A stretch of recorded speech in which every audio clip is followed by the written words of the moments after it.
Welcome back, folks, to hashtag AskGSM here today for August 1st, 2016, the premiere day in the month of August, which is, shaping up to be one of the greatest months of 2016 so far. And that's certainly saying something. I mean, 2016, I've said it time and time again, has been my favorite year in wrestling up to this point. And I mean, we recorded last week's show a mere 24 hours removed from Battleground. And that was before Raw, that was before SmackDown. I thought SmackDown was good. But I went on the record in saying this all of last week, but Raw last Monday night was undoubtedly the greatest episode of Raw all year, that goes without saying, but probably one of, if not my favorite episode of Raw in my 8 years as a wrestling fan. And that is saying a lot. I've had a lot of favorite episodes of Raw. As you guys know, I'm a very optimistic person. I try to enjoy Raw more often than not. But that show last week, if it wasn't perfect, it was 98% perfect in my opinion. No show is ever perfect, but it came pretty damn close. Officially, unofficially kicking off this new era in the WWE, and I can't wait to see what the road to SummerSlam has in store for us in the next 20 days. I will be at SummerSlam in just 20 more days. 3 weeks from yesterday, I'll be at TakeOver SummerSlam Raw. If all works out well, I got my tickets, just a matter of getting there by, I should hopefully be there for all three events in Brooklyn, SummerSlam week, and hopefully you guys will be there for one of the shows as well, even if you live across in California or fucking Antarctica or something. It's worth taking the trip to the city that never sleeps come SummerSlam weekend for the card that we have, currently shaping up to be one of the strongest shows in recent memory. So I cannot wait for SummerSlam, as you can probably obviously tell. All AJ Styles decked out here today, as Cena versus Styles 2 hopes to be, taking place at SummerSlam in a few more weeks, but nevertheless, let's get down to your questions this week, folks, for hashtag AskGSM edition number, I think, 140 here today, 139. I got to check my schedule. I think it might be 140.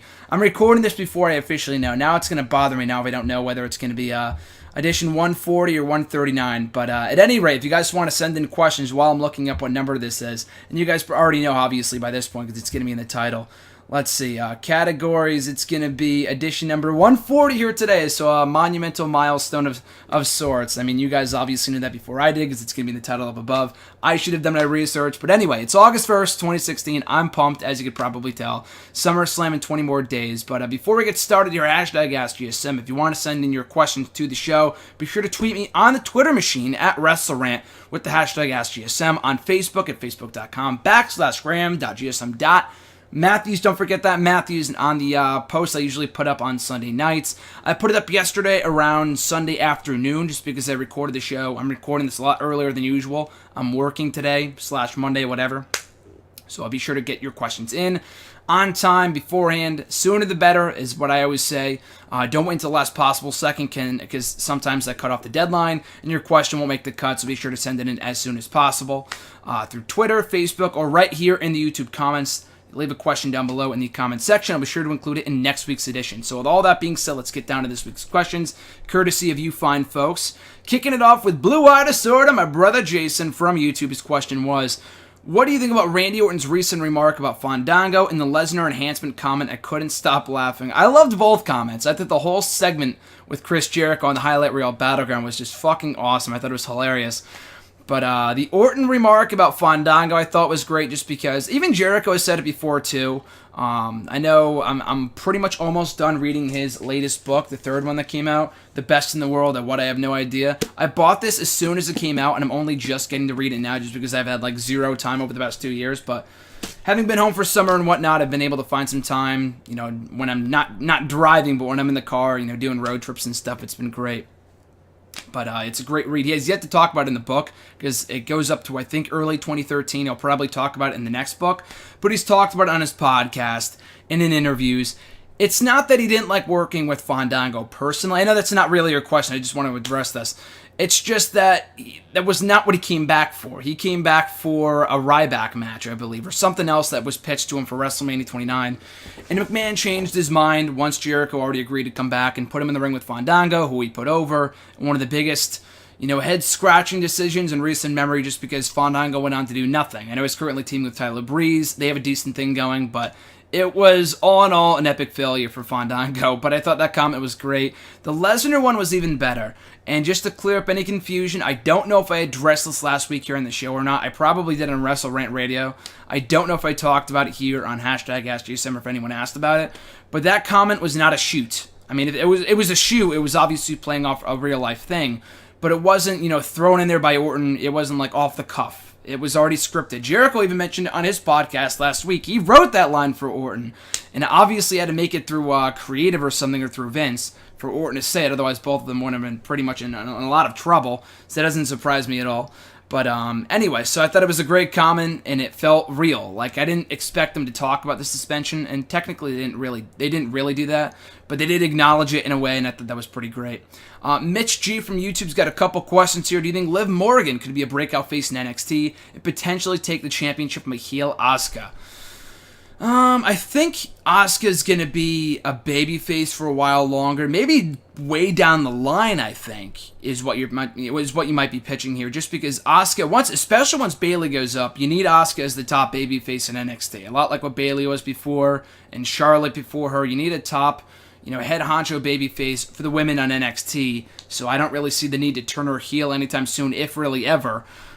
But Liv Morgan, heel, face, baby face, heel, whatever. I think she can be a good talent. I mean, obviously the NXT women's roster needs not as much help as it can get, but it just needs more women, because they called up literally 3 or 4 women during the draft. Bayley's, getting ready to, she debuted at Battleground, but she's getting ready to be called up any day now, probably after SummerSlam if my suspicions are correct. So they need as many women as they possibly can. Last week we got a glimpse of the future in Billie Kay, Santana Garrett. They have plenty of other women. I saw they taped a match not too long ago with Daria from Tough Enough. She was competing in a match. Mandy Rose. I don't know what Sarah Lee's doing, but maybe she debuts in the next couple of weeks. Who knows? They're all from Tough Enough from last year. They were all signed to developmental contracts. And there's a lot of other women, too. We also have Peyton Royce and Liv Morgan, as you mentioned, as well. So from what I've seen from these girls, they're good. Obviously not on the same level as an Asuka or a Bayley, but they can be in due time with more character development, more in-ring time, more TV time.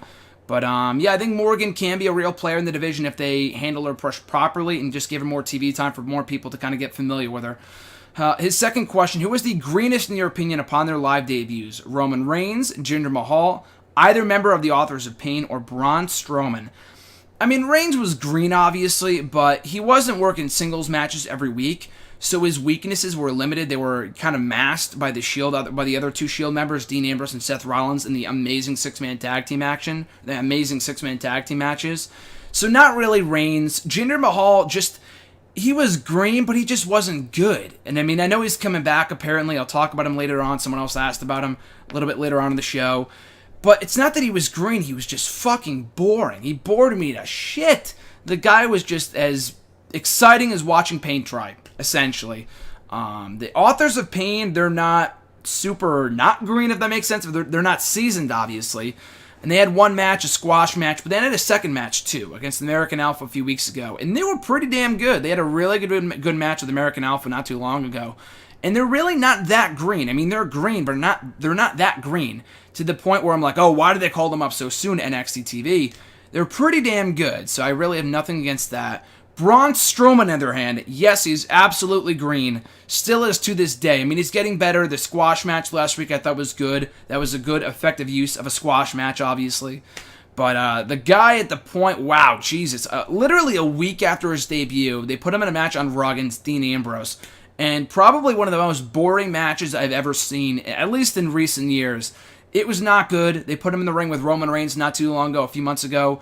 Fucking awful match. They put him in the ring with fucking Dean Ambrose again a couple months ago. Just not good. With Big Show in one of the worst matches I think I've ever seen all year round. That was awful too.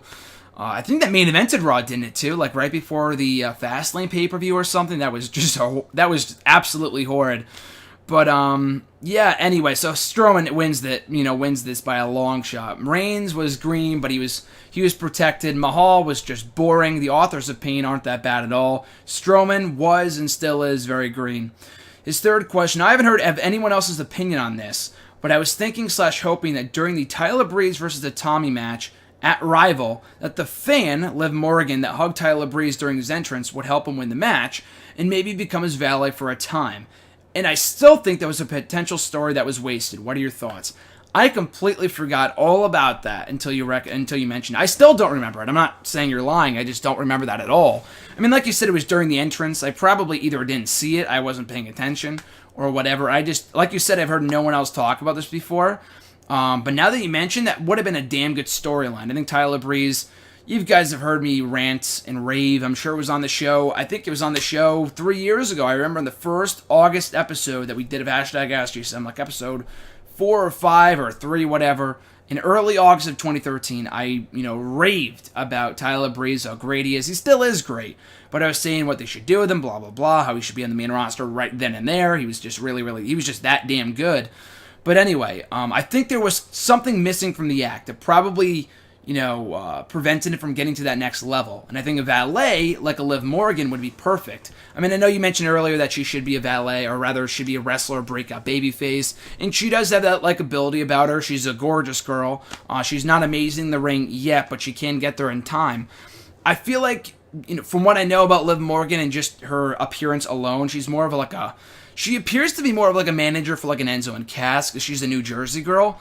But just based off her appearance alone, she'd be a great valet for Tyler Breeze. Maybe not at this point, maybe at the point that you're talking about in early of 2015. But that would have been a good story, like you said. I just completely forgot about it. But now that you mentioned, that would have been a great angle they really kind of missed the boat on. And his fourth and final question here: since their time in NXT, I've always wanted thought that Neville and Zayn would be a great tag team on the main roster. What are your thoughts? They would be a great tag team. I mean, they did team on occasion in NXT, not as a regular tandem in the tag team division, but they would team, on and off during their various feuds and partnerships and whatnot. At some point on the main roster, they would be a good tag team. Not right now. I know Neville would probably benefit from being in a tag team, just not with Zayn. I mean, again, I'm not denying it'd be a great tag team. I'm just saying that Zayn is so hot right now. He's coming off, in my opinion, the best main roster match of 2016 with Kevin Owens at Battleground. Why waste that by putting him in a tag team? I know RJ pitched to me not too long ago, probably like the day of Battleground, that they turn Owens face. Maybe they do a tag team with Owens and Zayn. They team up like he shows respect for Zayn. I wouldn't really have a problem with that, because maybe they join the tag team ranks and they do something from there. But Neville, he is cold right now. He's coming off of an injury. He's still a great wrestler.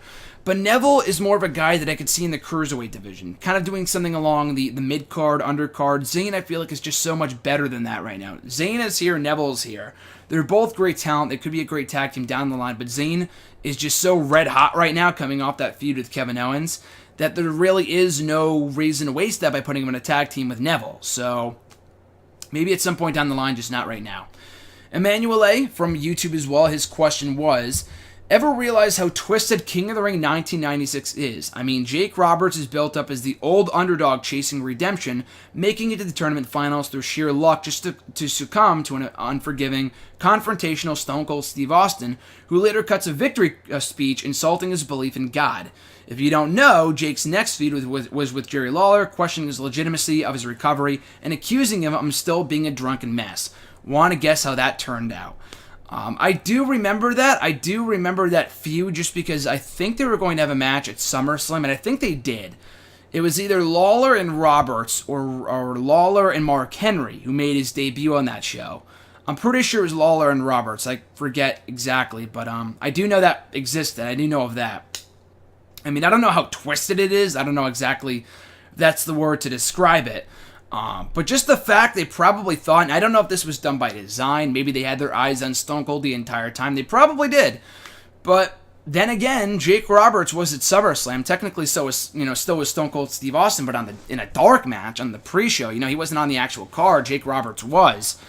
So maybe they really did think that despite not winning the King of the Ring tournament, that they were, priming Jake Roberts for a big babyface push and coming back and the whole comeback story and whatever else. It just didn't really work out that way, nor should it have. I mean, the guy was way past his prime. He still had a great mind for the business, but like you said, the whole storyline with him still being a drunken mess, which he still was in reality, didn't really work out too well because either they brought him back too soon or whatever, and it was, again, way past his prime. Not only that, but you had so many other bright young stars at that point. You had Shawn Michaels, you had Bret Hart, you had Stone Cold Steve Austin. Rocky debuted that year. The Rock debuted that November at Survivor Series. So for them to think that, I mean, it's probably twisted in that way, that they actually thought that Jake Roberts was going to come back as this huge babyface. But if they thought the entire time that they were going to utilize him as a stepping stone for a guy like Stone Cold Steve Austin, I get that, but it didn't really, from the way that you're phrasing it and from the way that it kind of came across on television with him looking strong in defeat, which he really did not, at King of the Ring 1996, then I would say it's twisted in that respect. I would agree with that, if that's what you're getting at. The first, KFC's got two questions here. First one being, what is one thing that Raw and SmackDown still need to work on? Good question, and a very real question at that. And I say that in the respect that I loved Raw last week. I thought SmackDown was good. I think both shows, I mean, as much praise as I gave both television shows last week, there is still plenty more to be worked on. There's still plenty more work to be done. So by no means are either show perfect, so I'm very glad you asked that. For SmackDown, I feel like it's an easier question to answer just because, you know, SmackDown, their obvious issue right now is a lack of roster depth. And they're fixing that by bringing back more talent, building up guys like, hopefully, Kalisto at some point, but guys like Apollo Crews, Baron Corbin. For Raw, I would say for both Raw and SmackDown, just make those mid-card titles relevant again. I mean, they're not awful. I think Miz has been doing the best work in years as Intercontinental Champion.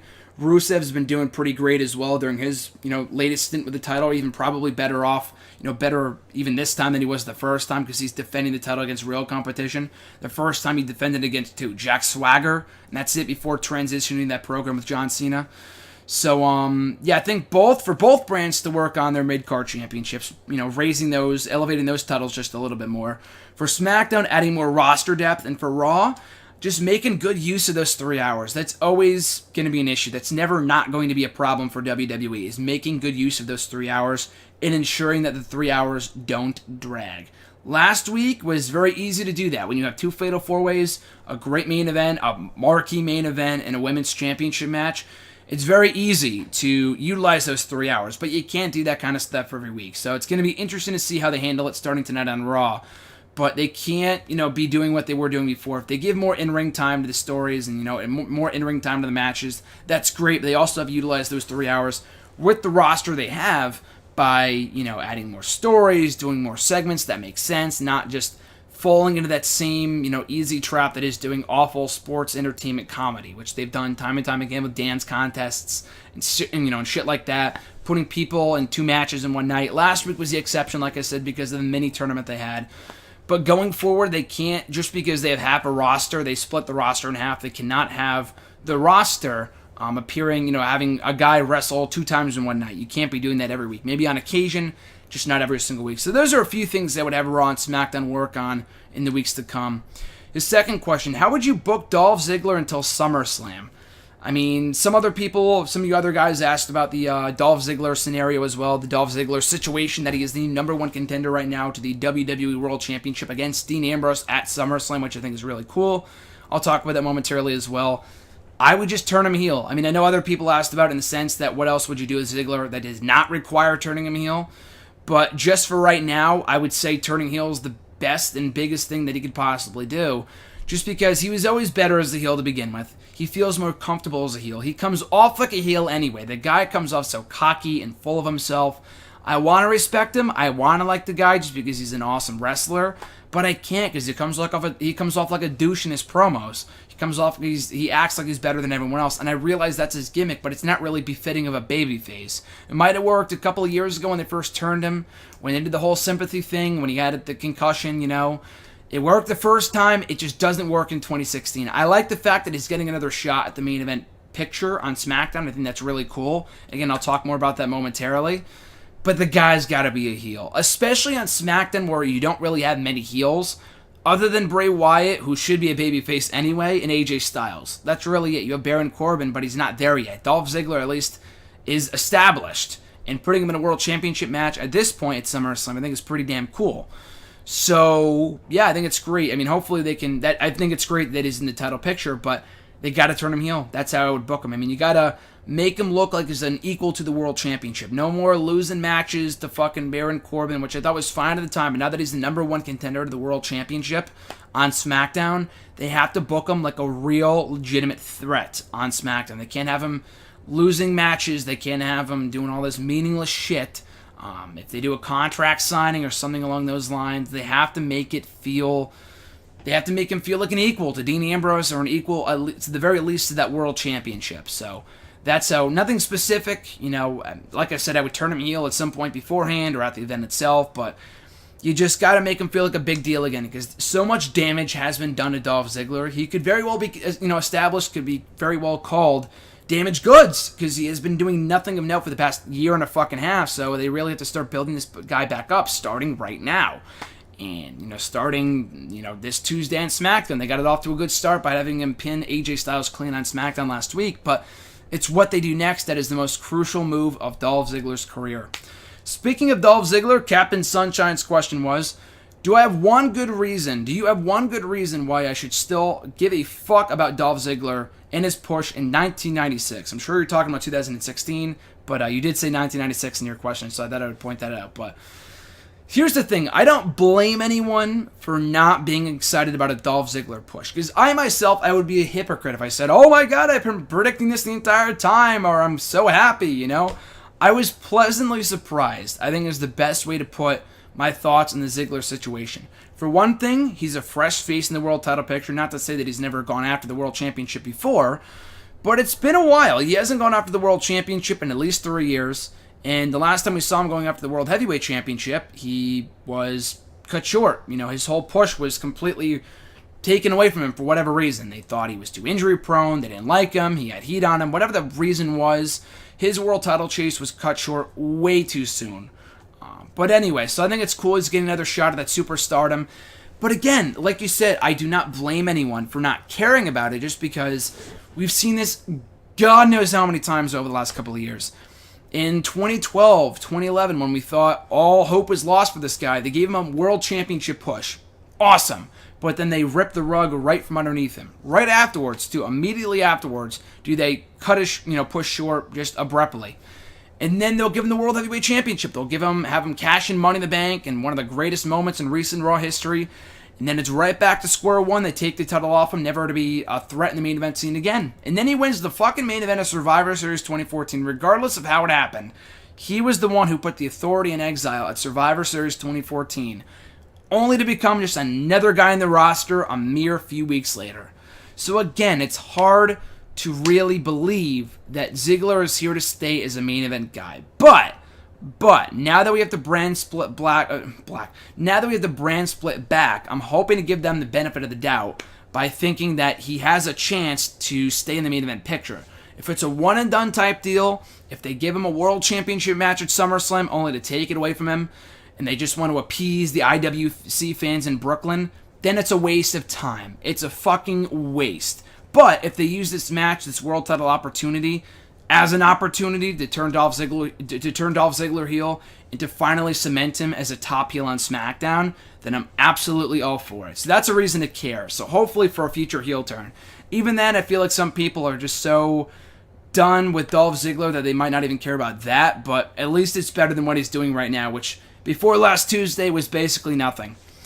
Justin G's got a couple Facebook questions here. First one being, the Bullet Club has had numerous leaders of the pack for quite a while, like Prince Devitt, Carl Anderson, AJ Styles, and now Kenny Omega. If you were to form the Bullet Club right now with all the current members, which member would you want leading the Bullet Club listed above, and why? So of the people that you mentioned, Devitt, Balor, Anderson, Styles, or Kenny Omega, with the current members of the Bullet Club, that's a great question.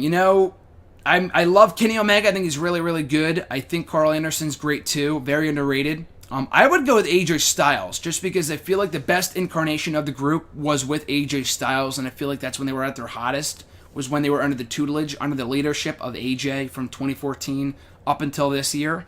So I would go with AJ, just because he also works really, really well. As great as he is on his own, he also works exponentially well, exceptionally well when he has people following him. When he had Anderson and Gallows as his lackeys, as his, his right henchmen, his right-hand guys on Raw for the past couple of months, the guy was doing the best work of his career character-wise. AJ Styles was. So I would have put AJ in that role. You can't go wrong with any of those guys. You can't go wrong with Devitt or Anderson or Kenny Omega. They're all great leaders of the Bullet Club.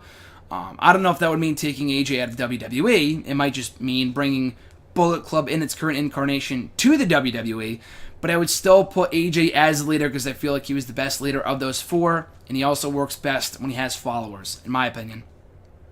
His second question, with Raw having a ton of star power like Seth Rollins, Roman Reigns, and Finn Balor, etc., do you think that Kevin Owens should have been drafted to SmackDown and become their new number one contender since he is untouchable at everything he does in the ring?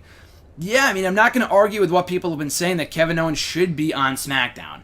I mean, the guy, like I said earlier, they don't really have many top heels on SmackDown. On Raw, they have Rollins, they have Kevin Owens, they have Jericho, they have a number of established heels. On SmackDown, Wyatt really isn't much of a heel. He technically is, but he's really not, and he shouldn't be anyway. You have AJ, obviously, who people like to cheer for regardless, but that's besides the point. You have Baron Corbin, and hopefully Dolph Ziggler at some point, but Kevin Owens, if he was brought in there from the get-go, he probably would have won that six-pack challenge. Either him or Cesaro. I saw people talking about it last week in my timeline. I could not agree more. If that was Cesaro on SmackDown, he probably would be the new number one contender, but it would probably be Ambrose and Owens. I know we've seen the match before, but seeing Owens in a world title match at SummerSlam is enough to get me excited. I feel like he'd be amazing as a world champion on SmackDown, so hopefully he does get drafted there. Maybe not as late as next year, but he does get traded there. I don't want him randomly showing up on SmackDown. I mean, they need to make this draft mean something first. But if he gets traded, or if he loses, a loser leaves Raw match, the same as he in at SummerSlam or something, he'd be a great fit for Tuesday nights for the Blue brand. And his third question here, over the years, the WWE is constant with signing indie talents such as Finn Balor, Hideo Itami, James Storm, and Eric Young. Is there anybody currently on the indies in Ring of Honor, TNA, or Lucha Underground that you want signed to a WWE deal ASAP? So I've kind of answered this before, but Ricochet / Prince Puma, he is technically no longer under contract to Lucha, but he kind of is at the same time. He did leave the organization after Season 3, after they finished wrapping up taping Season 3 just recently. But he is still with the company in the sense that he has to, the episodes that he is on have to finish airing first. So he's probably going to be gone after Season 3 is done airing next year or whatever. Season 3 starts in September, I think wraps up around June, which is cool, so we can't see him in WWE until at least next summer, until at least next June, but he'd still be a great signing for WWE, as RJ said before, many of others have said before as well. John Morrison, also from Lucha, another guy I think is just fucking great. And obviously, they never really utilized him to his full potential the first time around in WWE. But he has really improved leaps and bounds as a character, on the mic, in the ring. He's always been awesome. I think another shot in WWE for him would be great. Eli Drake from TNA. Now, John's going to agree with me here. Both of us see massive potential in this guy. And I know he was the former Sean Ricker, I think is his real name. I forgot what his NXT name was, but I think his real name is Sean Ricker. He was on the Hero, that rock show from a few years ago. He was trained under Paul Bearer. So he's got a lot of different accolades. He's got a really good look. He's just awesome on the microphone. The whole dummy, yeah, the name is Eli Drake. Let me talk to you, dummies. And that is just a fact of life. Like, all the little mannerisms, the little catchphrases that he has, I think are great. Like, I've been saying those catchphrases that I just did for you guys, like, every day for the past 3 to 4 weeks, because they're so goddamn catchy.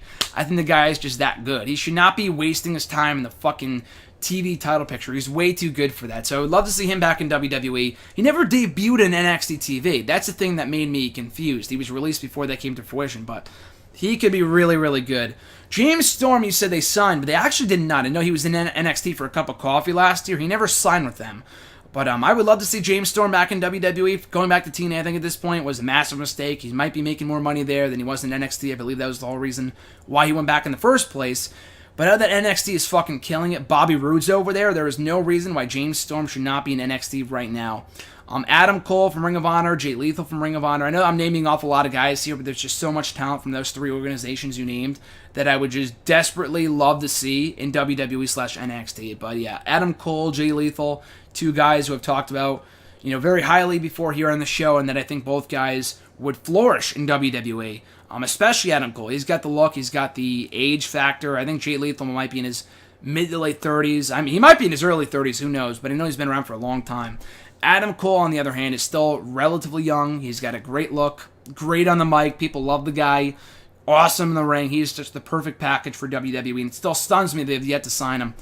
At the Wrestle Guy, he's got two questions from last week. One of them I couldn't use because he sent it in before Raw, and it was about Triple H facing Ambrose for the belt at SummerSlam, so it's obviously it doesn't really work at this point. But his other two questions I think were good and are still worth using. The first one being, now that the draft is over, who do you see getting on the level of a main eventer like a Cena, Orton, Rollins, etc.? Wyatt, I think if he goes babyface, could be a huge cornerstone of the Blue brand over on SmackDown. So definitely Wyatt, even a bigger star than he was than before the brand split, just because he was floundering for many years, and he still is kind of floundering. Depends what he's doing going into SummerSlam, but with that babyface turn, I think Wyatt can be a huge star on SmackDown, and hopefully a future world champion.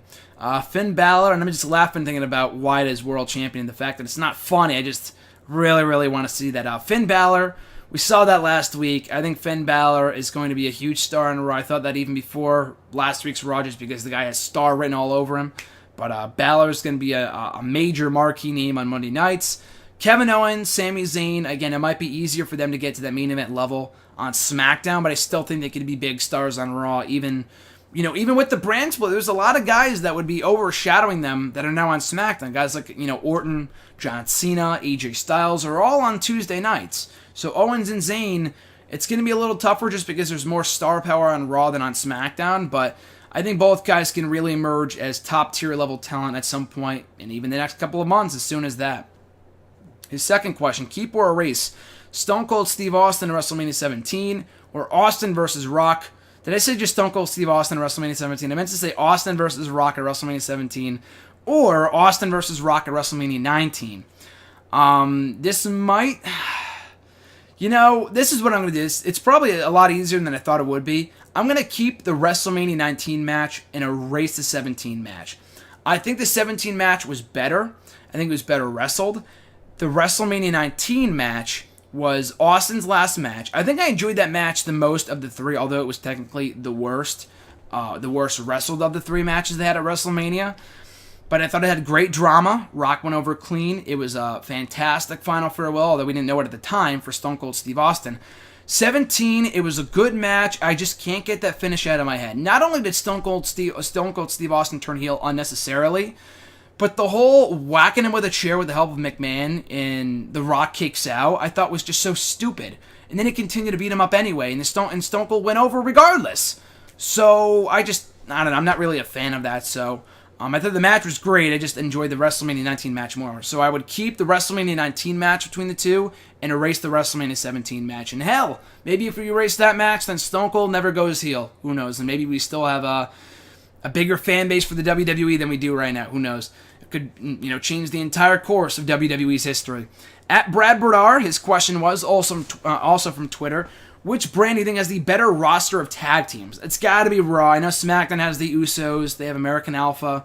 They have the Hype Bros. But Raw's got the three best tag teams in the company right now. Other than American Alpha, they have the Club. They have the New Day. They have Enzo and Cass. And they also have the Dudley Boys. So that's four, established, awesome tag teams right there that instantly make Raw's tag team division better than SmackDown's. Although SmackDown has American Alpha, which is huge, and you have the Usos, who are still pretty stale, but I would definitely say Raw is the better tag team scene right now.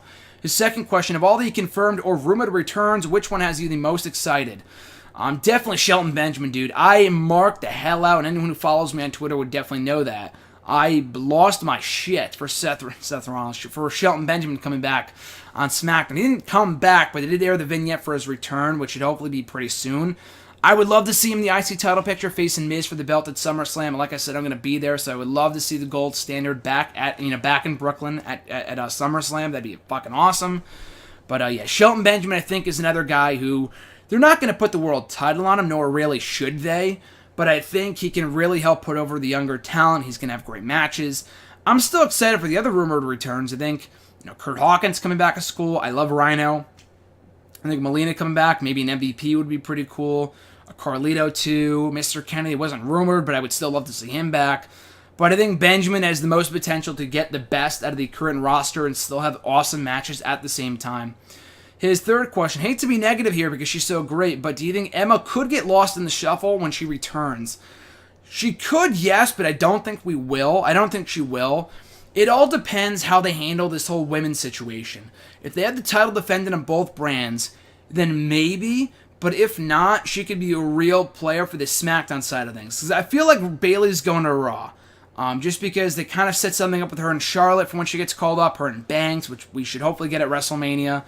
So if that happens, Raw's obviously going to have the superior women's division. You got to put a girl like Emma when she comes back on SmackDown. And you could split her off from Dana Brooke, who I know she was teaming with before she got injured, but Dana's with Charlotte right now. Maybe put her on Raw. But if Bayley's going to Raw, Emma's got to be on SmackDown just to add to the depth of the blue brand for the women. But she could get lost in the shuffle, but I think if with two different brands, she could really shine on her own when she comes back. His next question, I was initially skeptical, but since he's so great in the role, was it the right decision in keeping Seth Rollins heel when he came back from injury? I don't know if it was the right decision. I still feel like they should have done that double turn just because people don't like Roman Reigns. He was gone for a month and he's still getting booed out of the building. He was booed out of the building at Battleground. He was booed out of the building on Raw. People just do not like Roman Reigns. I'm not going to generalize everybody and say everybody hates Roman Reigns, but the vast majority of fans either don't like Roman Reigns or just don't care. And I like Roman Reigns, but I'm not going to be cheering him at a WWE show just because he's so stale. He needs to be a heel. And this company is so hard-headed, they just won't go through with it. Despite the many opportunities they had to turn him heel over the last multiple years, they have yet to do it for whatever reason. Just because, and I know exactly the reason. They want to make him the next biggest breakout babyface, but he can't be that big breakout babyface until after he goes heel first. A la The Rock from the late 90s. But anyway, though, with Roman, to answer your question, or rather with Seth Rollins, I still think they should have done the double turn at Money in the Bank. It kind of worked out well, and then once Roman got he got suspended. Let's not, sugarcoat that there. He did not get hurt. He got suspended. You were able to do the Rollins-Ambrose match in his absence, so it wasn't a babyface Rollins and a babyface Ambrose. But he still should be a babyface. I'm still on the bandwagon that Rollins needs to be a babyface at some point on Raw. They need top heels on Raw right now, I get that, but maybe if you turn, obviously, Roman heel, that's going to do a little switchy-doo-dah between the two people, so I still think it's not a bad idea to keep him heel, because like you said, he's so great in the role, but he should most definitely be a babyface before long. His last question here. These tremendous workers rank these tremendous workers from best to worst, or rather worst to best. Dolph Ziggler, Austin Aries, AJ Styles, and Seth Rollins. So worst, I'd put Ziggler just because you're saying workers, but I'm thinking like overall package. Like I'm thinking mic skills, character presentation. Of all these guys, easily I care about Ziggler the least. So I gotta put Ziggler at the bottom there. I think the guy's great. But I think compared to Styles, Rollins, and Aries, the guys at the bottom. Aries, I think, is next up. I think Styles and Rollins, you can't really go wrong with either one of those guys in the top spot just because they're both amazing, and I think both guys can really be top stars on Raw at some point soon. But I think Aries is great. I think Styles is great. With Rollins and Styles are on the same level, though. Both guys can be world champion tomorrow. I think it's all a matter of personal preference. And both in the ring, they're awesome. Both in the mic, they're great. Aries, I just put a notch below both guys just because I feel like he doesn't have that same it factor. I could see Styles or Rollins as world champion tomorrow. Aries, maybe not so much. Maybe in TNA like he was a few years ago. Maybe not on Raw or SmackDown at this moment. I put Styles ahead of Rollins just because I feel like both guys struggle with their mic work, but I feel like Styles, you could do no wrong with him right now in terms of what he can get done in the ring, his matches. He's been the best guy going on the roster all year round. So I got to put from best to worst in terms of workers, as you said, AJ Styles, Seth Rollins, Aries, and then Ziggler. At RJ_Marceau, his question was, what did you think about the SmackDown women's segment from last Tuesday? Why was Eva's entrance so elaborate? I thought the match even before that between Becky Lynch and Natalya was really good. A lot better than the Battleground match because obviously they didn't have to follow the hot match between Kevin Owens and Sami Zayn. I thought the presentation of the women afterwards wasn't terrible. I feel like I would describe it more of a train wreck just because you have 5 or 6 different women, and I think Alexa Bliss coming out and then interrupting Becky Lynch during her promo was cool. I'm thinking, okay, she's going to make her debut, make a lasting impression, make an impact upon her arrival on SmackDown. But we had Alexa Bliss, And then Naomi came out, who hasn't been seen in months. I forgot the last time we saw Naomi. So she made her return. I completely forgot all about that until, pretty much all together until I'm talking about it right now, until now. So you had Naomi come back, you had Alexa Bliss make her debut, you had Carmella make her debut. So putting Alexa and Carmella in the same segment, debuting in the same segment, I feel like was just shoving way too much into one segment. And then with Eva too, I thought the entrance I thought was great. I'm not an Eva fan. I think she sucks in the ring, on the mic, whatever. She's gotten better. That's not saying much because she was, the dirt worse when she first arrived a couple years ago.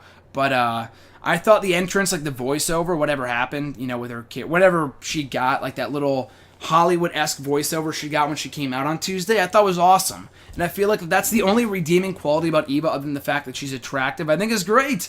If she can't wrestle for shit, you might as well have an elaborate entrance. I thought that was cool. And hopefully that's, a regular thing going forward. But to answer my brother RJ's question, I thought it was more of a train wreck, but they can rectify it. The women's division is not doomed. They just would have booked it differently. They just wanted to put all the women in one segment, so I feel like you can't do that every week going forward. You have to give each woman, their own spotlight. Like they probably should have saved at least Carmella or Alexa until next week. Like they saved American Alpha for next week. Save Bliss or Carmella for next week. Don't shove them all in the same segment just because it became way too much for like a 2-minute talking segment or whatever.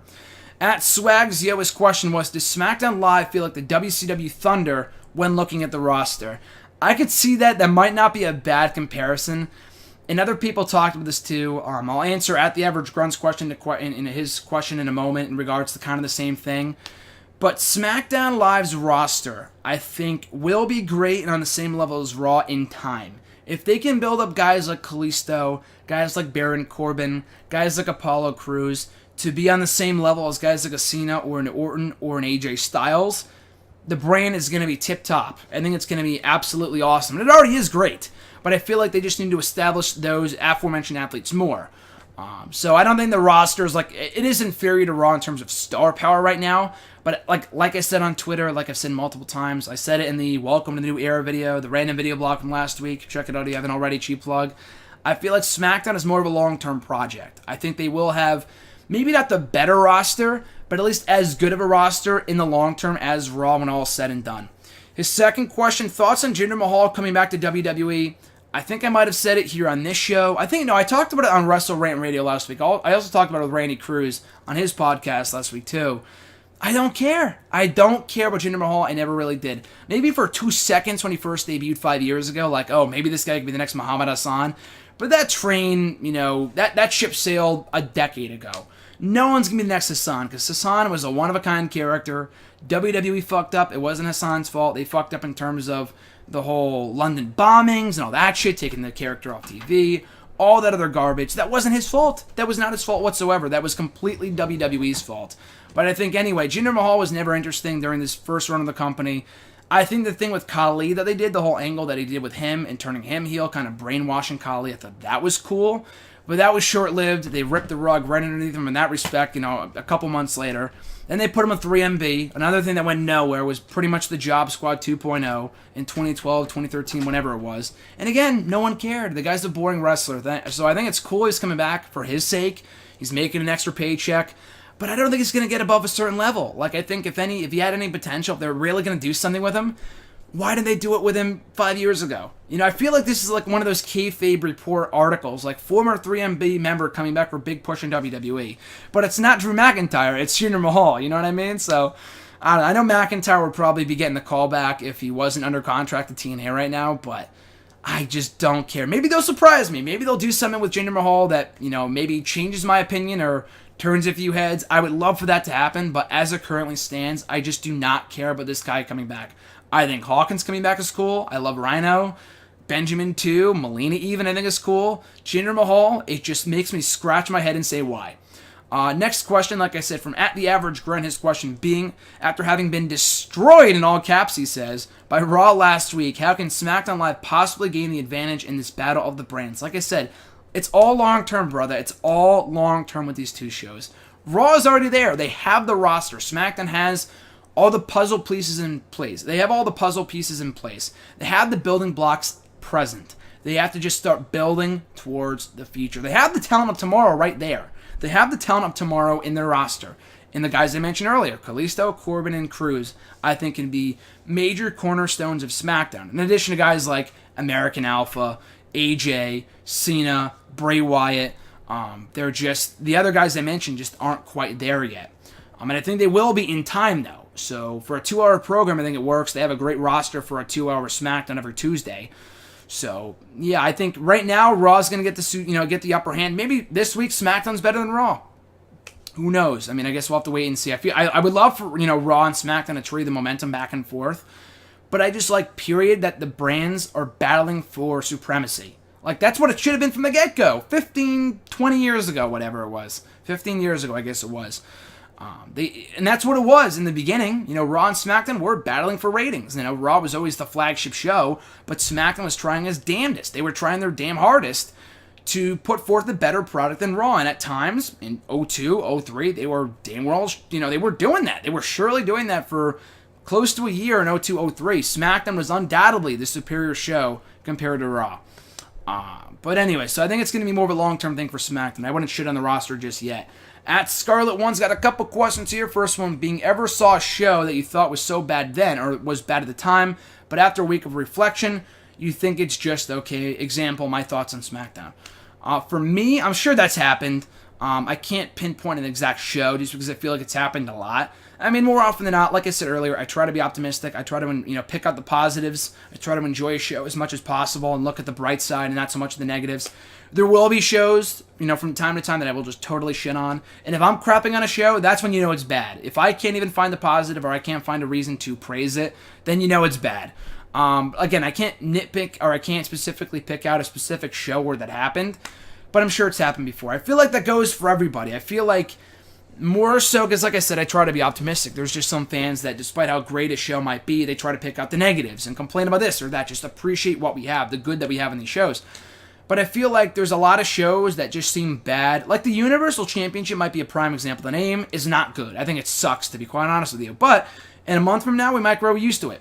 Who knows? Maybe we won't. Maybe we will. So I feel like it's one of those type of things that from an immediate reaction, an immediate knee-jerk reaction, we might hate this show. But after about a week, we might think, you know what? That was actually pretty decent. So it's absolutely happened to me before. I can't name a specific instance where it's happened, but it has absolutely happened to me before. It happens to pretty much everybody. Your second question. So Ziggler's been my least favorite persona for a while now, but is there another way to refresh him besides a heel turn? So obviously turning heel is the easiest answer. But other than that, again, just giving me a reason to care about Dolph Ziggler. Change up the attire. Stop doing the cocky Yama show-off promos. He doesn't... I think he has to turn heel, honestly, but if he's not going to turn heel, he has to at least change up the character. He could still be a babyface, but enough for this show-off crap. Enough for the here to show the world crap. We've had the same Ziggler for years. The guy is as stale as month-old bread. I've said it time and time again. And I think the guy's a great wrestler, but he is just so stagnant right now. Again, I'm happy he's getting another shot at the main event scene.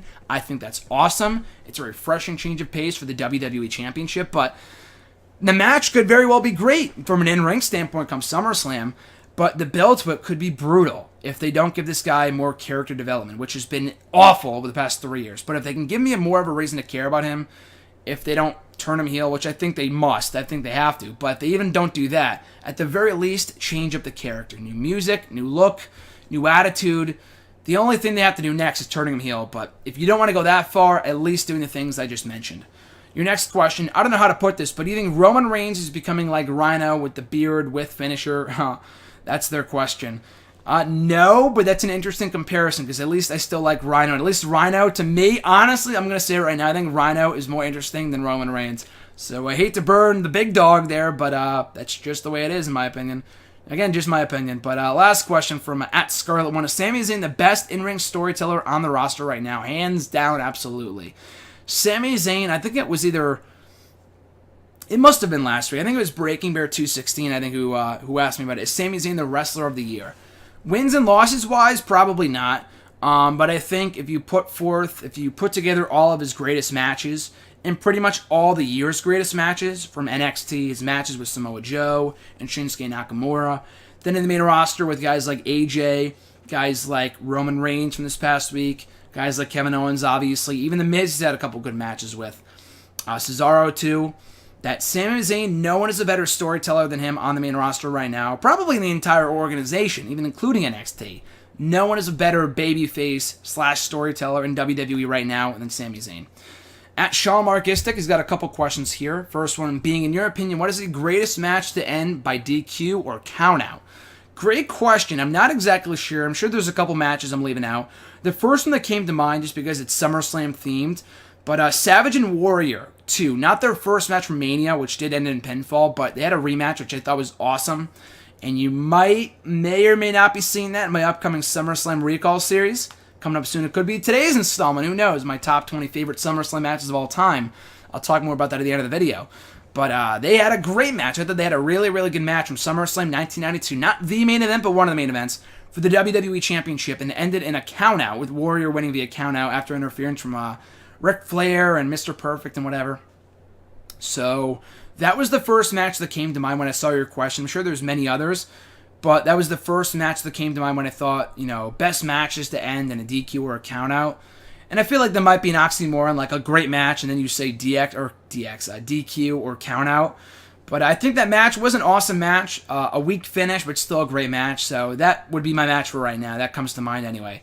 Rank from best to worst. WrestleManias 10, 11, 12, 13, 14, and 15. So I think people might say 10. I'm going to put 12. I don't know. When I watched all the Manias back last year in the road to WrestleMania 31, I had really, really enjoyed 12.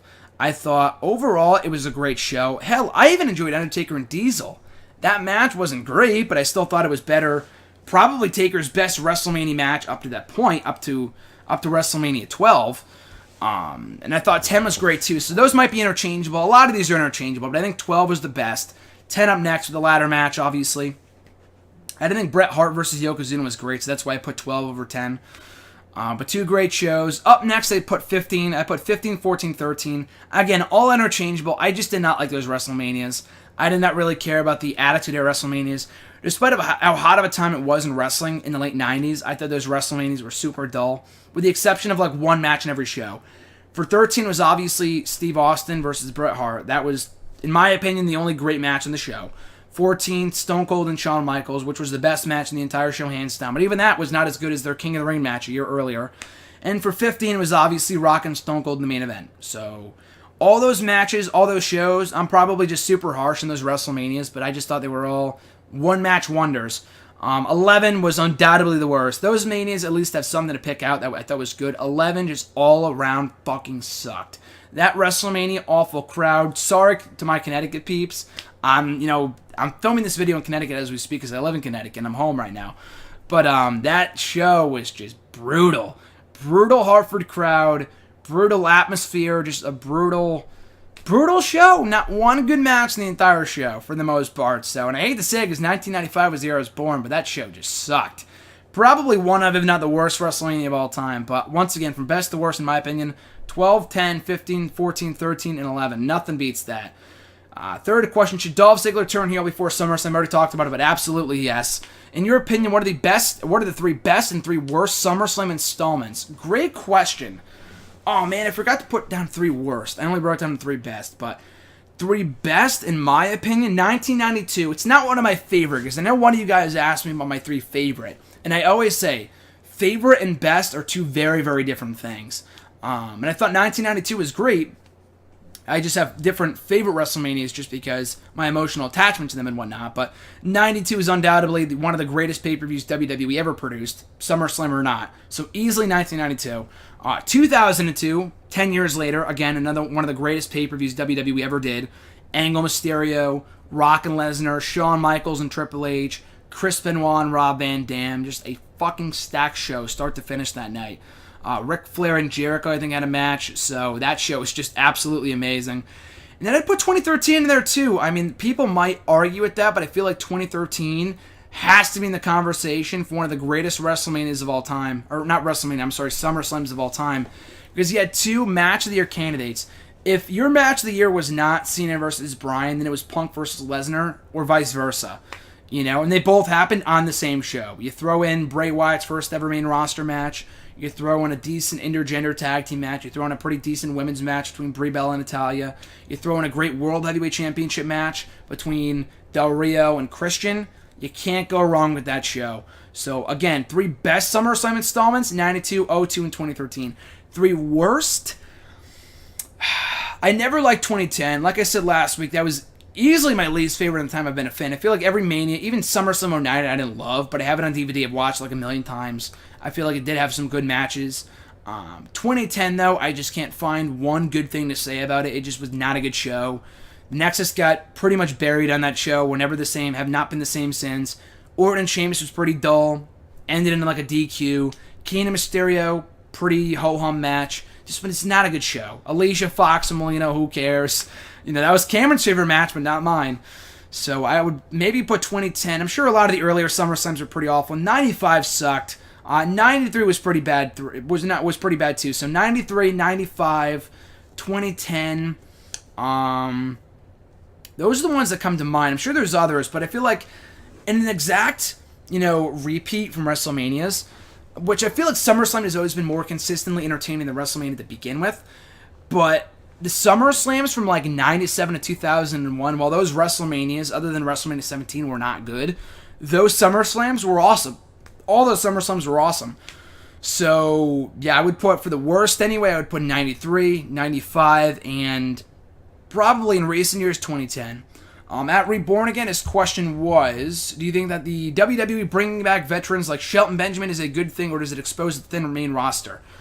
We already know we have a thin main roster, so I feel like that's already an issue, and the only way to add to that is bringing back guys like Shelton Benjamin. So I feel like a lot of people, it's not really exposing anything that we don't already know. With a guy like, with the thin roster that we have right now. It's nothing new. It's not like, oh my god, we have such a thin roster. People already knew that. From the moment the draft happened, SmackDown had the, lesser star power, had less star power than Raw, so we already kind of knew that from the get-go. I feel like solving that issue is, building up guys like Cruz, Corbin, like I said earlier, and also bringing back notable names, established talent, people, that fans will recognize, like Shelton Benjamin or MVP, so I feel like it is good for the roster overall, absolutely.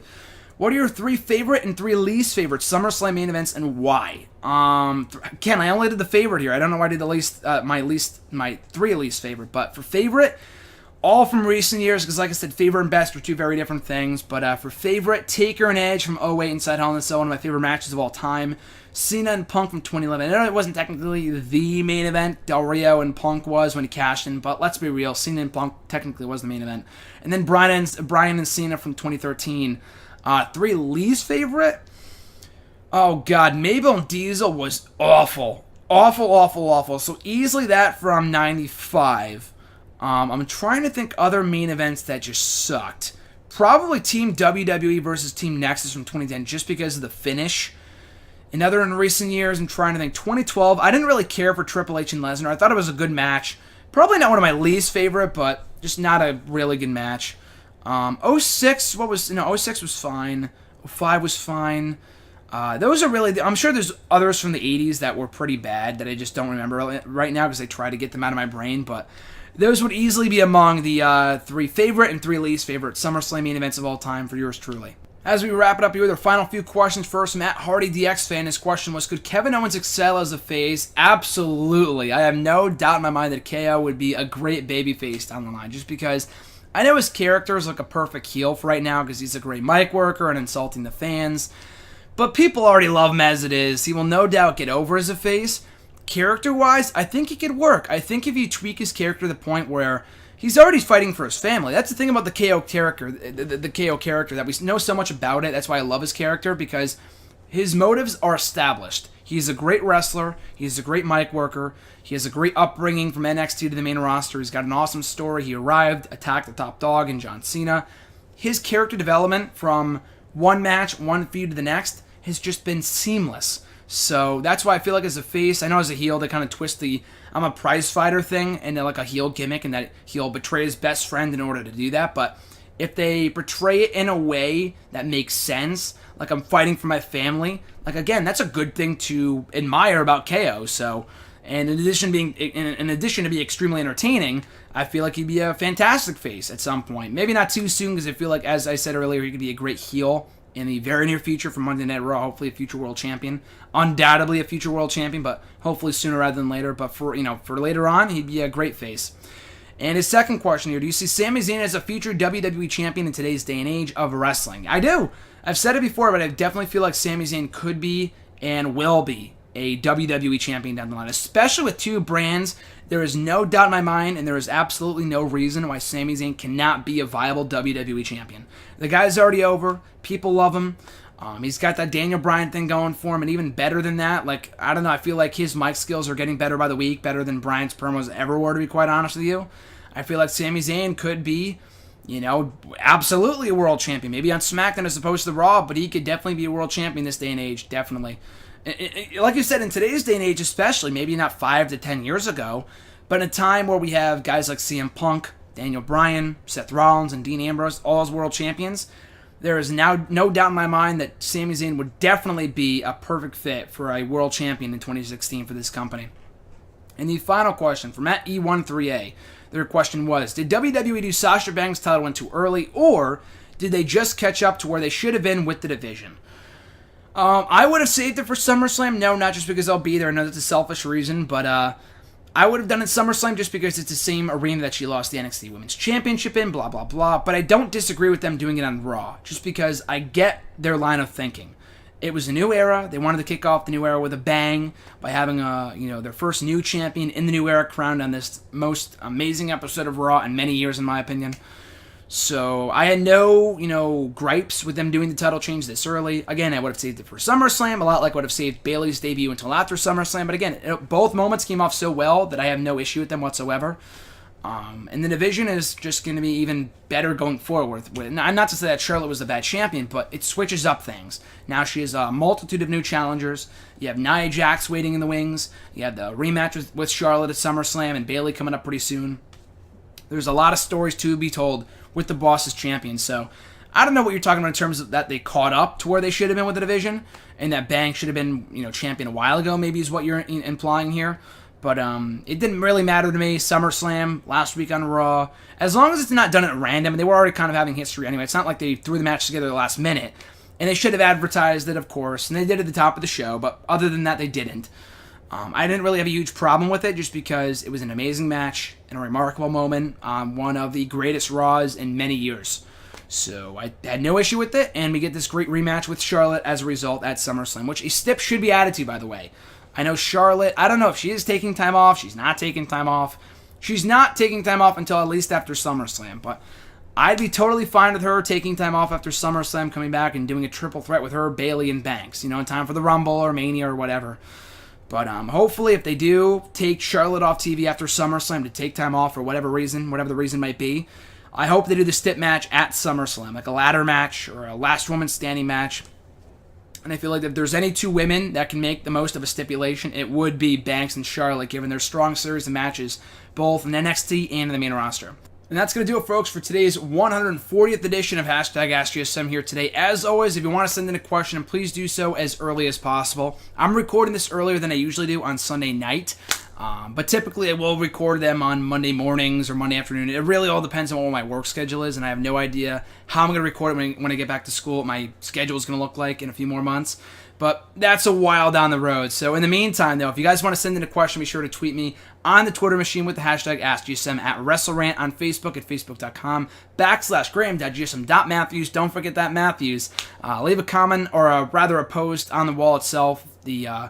My comment question post asking for your questions isn't up yet. Or leave a comment on this very video. I'll be sure to include your question in next week's edition. So as always, guys, be sure to send your questions as early as possible. It doesn't need to be today. I know a lot of your questions are time sensitive because Raw's tonight, SmackDown's tomorrow. But send it in like Wednesday, Thursday, Friday. Look, whenever the question comes in your head, don't wait the last possible second. Send it in as early as possible. And just a brief side note here too.